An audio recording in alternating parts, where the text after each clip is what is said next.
लक्षवेधी क्रमांक 3.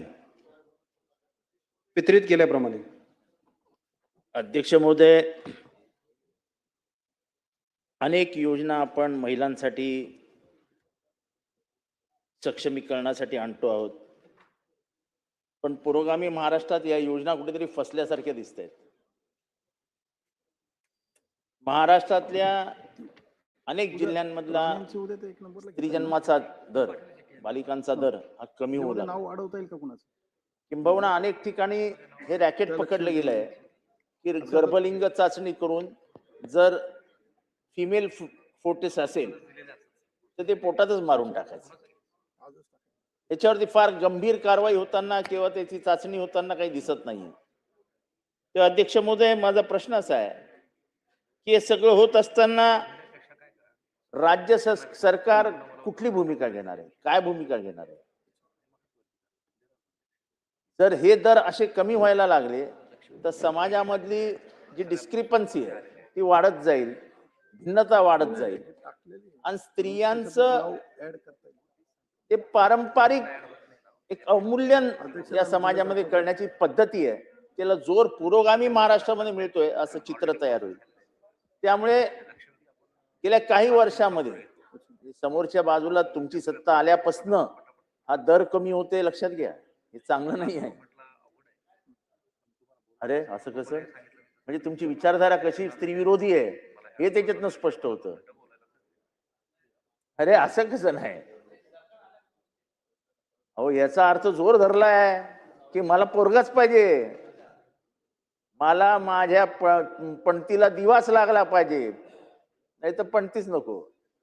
हे चुकीचं आहे. त्याच्यामुळे सरकारची याबाबत स्पष्ट भूमिका काय याबाबत पुढचा प्रश्न न विचारता मी उपप्रश्न विचारतोय की मी गेले काही वर्ष मासिक पाळी चालू असताना स्त्रियांना रजा द्या ही मागणी करतोय. सुप्रीम कोर्टाने असे निर्देश दिले आहेत की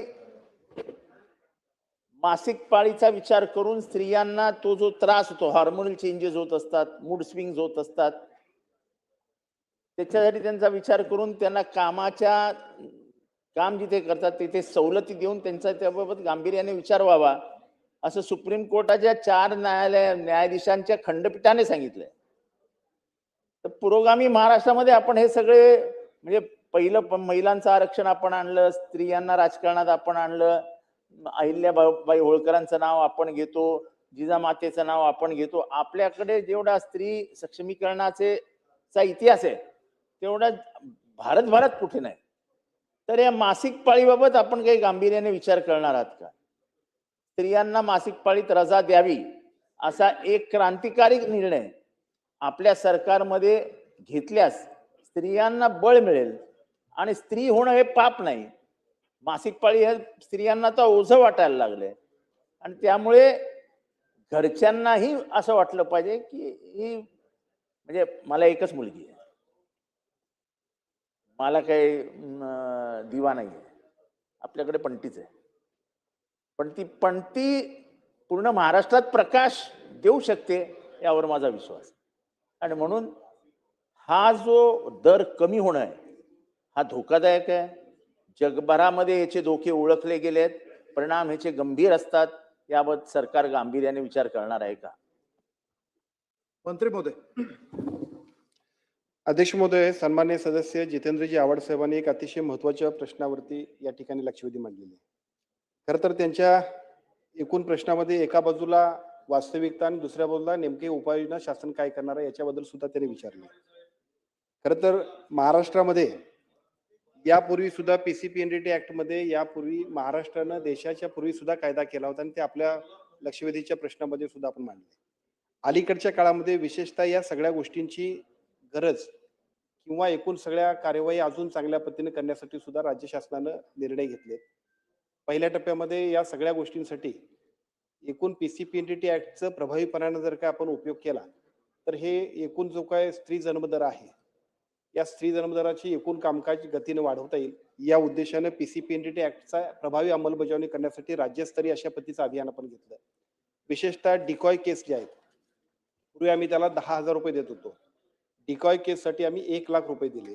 राज्यस्तरीय कमिटीपासून अगदी जिल्हास्तरीय सगळ्या कमिटी आहेत, त्या सगळ्या कमिटीमध्ये एका बाजूला एनजीओ, दुसऱ्या बाजूला सोशल ऍक्टिव्हिस्ट आणि त्याच्याबरोबर आपण सगळे लोकप्रतिनिधी या सगळ्यांच्या प्रतिनिधींचा समावेश करून त्या सगळ्या कमिट्या अस्तित्वात आणून जास्तीत जास्त प्रभावीपणाने या सगळ्या गोष्टी करायचा आम्ही प्रयत्न केला.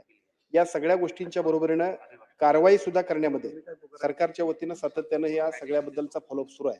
मी आपल्याला सांगेन की 2023-24 मध्ये 75 स्टिंग ऑपरेशन झाली होती. त्याच्यानंतर 24-25 मध्ये 94 स्टिंग ऑपरेशन झाली होती आणि आता टिल डेट जानेवारीपर्यंत आपण 90 स्टिंग ऑपरेशन केले. या सगळ्या ऑपरेशन्स मध्ये जे लोक दोषी असतील त्यांच्यावरती कारवाई केली आणि त्याबरोबरीनं आतापर्यंत एकूण 627 न्यायालयीन प्रकरणं होती की ज्या प्रकरणांमधल्या साधारणतः 129 जणांना शिक्षा सुद्धा झालेली आहे. पण एवढ्यावरती प्रश्न सुटणार नाही. अजून सुद्धा अवेअरनेस व्हायला पाहिजे. वेगळ्या पद्धतीने या सगळ्या कामकाजाला गतिमानता आणली पाहिजे. त्या पद्धतीचे सरकारचे प्रयत्न सुरू आहेत. एका बाजूला शासनाचे सगळे कायदे अजून चांगल्या पद्धतीनं प्रभावीपणानं वापरणं आणि दुसऱ्या बाजूला सगळ्याच लोकप्रतिनिधींनी आणि सगळ्या समाजाने सुद्धा त्याच्यामध्ये पुढाकार घेणं अशा पद्धतीची मोहीम शासनाच्या वतीने आम्ही करतोय. आता दुसरा मुद्दा आणखीन एक आपण सांगितला. खरं तर हा विषय थोडासा नवीन आहे किंवा या विषयाबद्दलची माहिती माझी कमी आहे.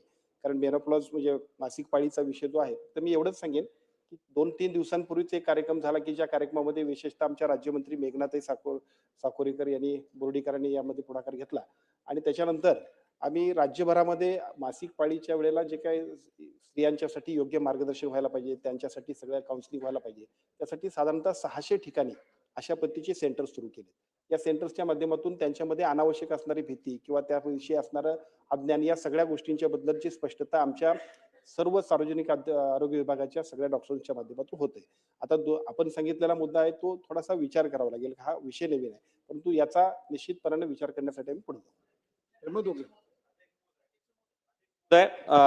माझ्या साहेब माझा याच्यामध्ये आहे ना.